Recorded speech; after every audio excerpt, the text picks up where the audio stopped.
Good morning, everybody. I would just like to say a few words here on the war between Israel and Iran. First of all, today is June the 17th. It's an important day here in Boston. It's the 250th anniversary of the Battle of Bunker Hill, and that was the first major battle of the American Revolutionary War. Alrighty, so let's focus a bit on Israel.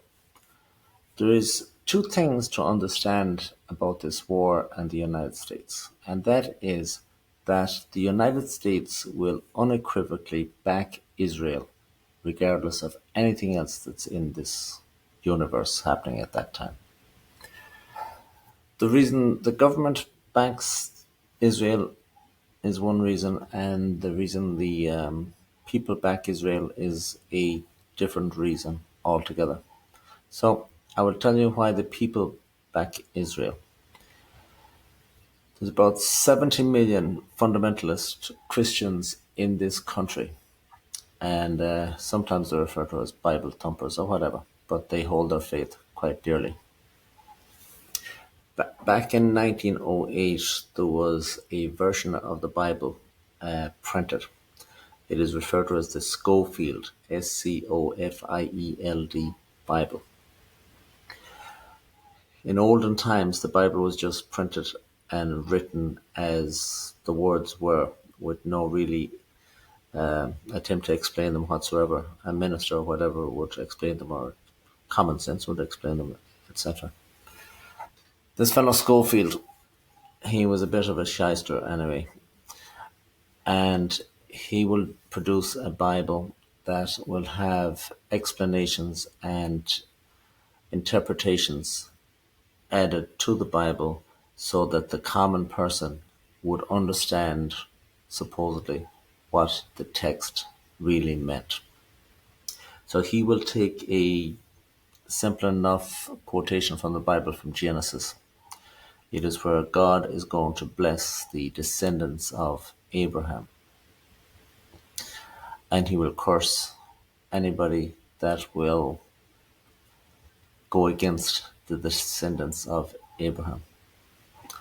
Okay, it's simple. I will bless those that bless thee, and I will curse those that will curse thee, or very similar to those words depending on the Bible.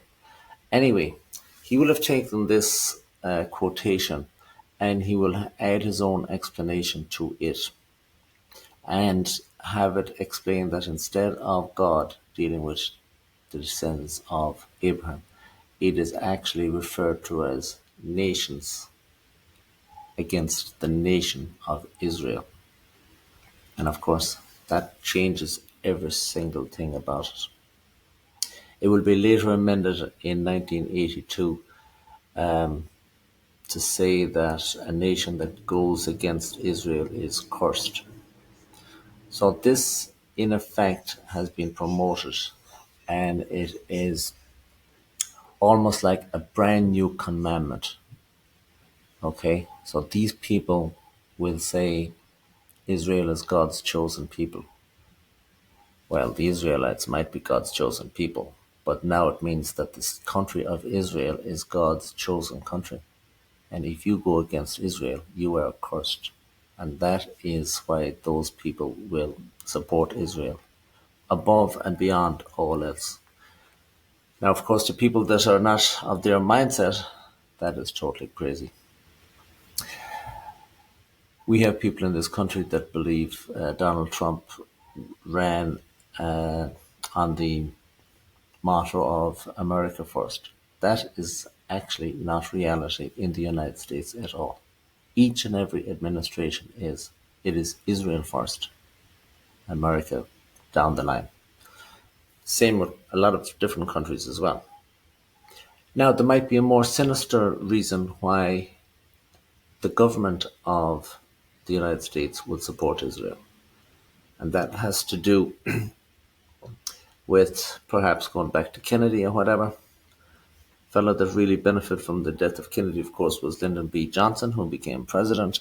He will then have a commission to investigate the assassination, and that is Warren Commission, which is a complete cover up, of course, and it's easy enough to see that in hindsight. Takes a lot of willpower to accept reality, though, to an American patriot, that it could be anything different from what the official story was. Very important incident then occurred some years later. It was the Israeli attack on the USS Liberty. Very briefly, it was where some jets with their insignias camouflaged out attacked an American reconnaissance, basically a spy ship in the eastern Mediterranean. The intention was to sink that ship and bring the United States into the war because they were going to pretend it was sank by the Egyptians. That was during the 67 war, of course. Now, it turned out that when that attack failed by a naval aircraft carrier that was sending jets to save the ship, in essence, the admiral that was on that ship, of course, immediately dispatched the jets, and they were going to take care of whatever aircraft. It didn't make any difference to him what aircraft they were. They could be Russians, they could be Arabs, they could be Greek that had made a mistake. It didn't make any difference. There was an American ship under attack, and his duty was to repel that attack. As the American jets flew east, he got a call from the Secretary of Defense, Robert McNamara. He couldn't believe his ears, so he paused at what he was being told to do. What he was being told to do was to recall those American jets that was going to rescue the servicemen on the ship, etc. Anyway, the President of the United States, Lyndon B. Johnson, came on and he says he ordered them to recall those jets because he wanted the American ship sank. Now, that is the fact of it. From that point on, of course, the Israelis would have control over a lot of American presidents and politicians and everything because they had the goodies on them. It's as simple as that.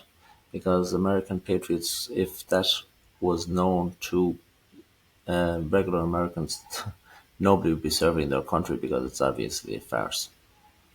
Anyway, that brings us up to today. There is a number of great lies being told from this war from start to finish. The first one was that Donald Trump was not aware of this action about to take place at all. Anybody that believes that is just beyond. Forget about those fellows. Of course, Donald Trump knows about everything because the intelligence needed for this major attack would have to be relayed through satellites and etc. Also, that there's very small casualties involved. That too is ridiculous to believe. There's actually large casualties involved because these are big bombs and they are dropping and they are killing, and it's as simple as that.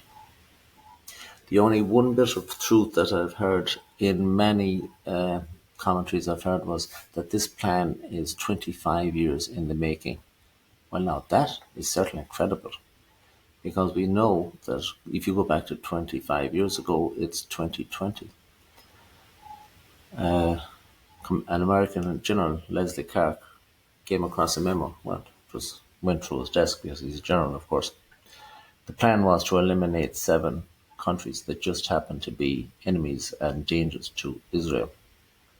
They were Afghanistan, Iraq, Somalia, Libya, and Syria, of course. And the last one I knew was going to be Iran.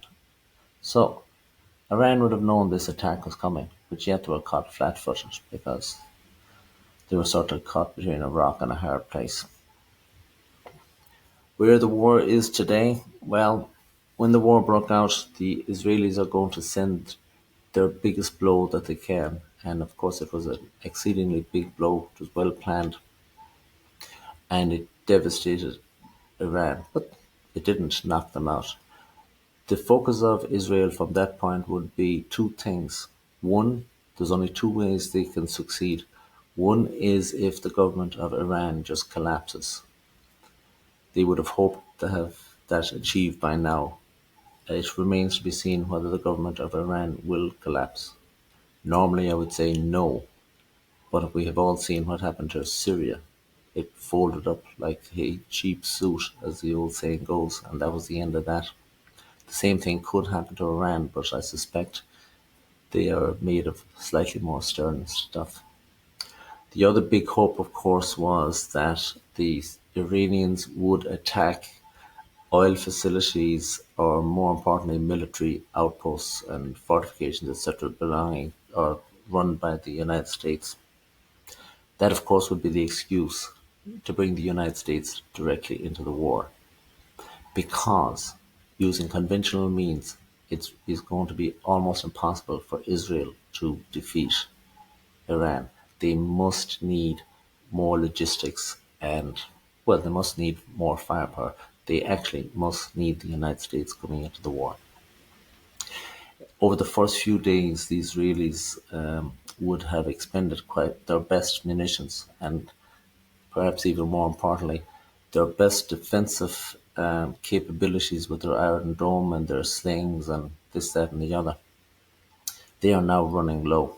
So we are seeing the United States having to come into the war without the valid excuse for coming into the war, because the Iranians did not attack American military outposts. And that is where we are at the moment. So I expect in the next 2 to 3 days, should the Iranians survive the next 2 or 3 days, then the clock is ticking, and the advantage will be going to the Iranians. And that is where we get into a serious, serious situation, because at that stage, Israel will be fighting for its very existence, and it will certainly resort to nuclear weapons. That is what's known as the Solomon option. They will not go down without bringing as many as they can with them. Now, it just might happen that the Iranians will, their regime will collapse. You will see massive propaganda and all sorts of reports that Khamenei has fled to any place on earth except from where he is, but most likely to Moscow. Take all those things with a grain of salt. Now, we do not know what's going to happen, but the next 2 to 3 days will tell the tale. And I will be back in 2 or 3 days' time on this subject to give you my opinion of it. But that is just an introduction as to why the United States will support Israel come hell or high water. And anybody that thinks different is just not dealing with reality whatsoever. And all this talk about America first, the people that was accepting that will have to chew on it and understand that that is not the situation. I believe Tucker Carlson, I have not watched the interview yet, but I'm looking forward to it because he's talking to Steve Bannon. Steve Bannon is a serious man indeed, and Tucker is not happy, and he believes that Trump is now done and dusted. If that is the case, well, Tucker was living in somewhat of a bubble, because this was obviously going to be the case from day one. All right, thank you for watching, and God bless.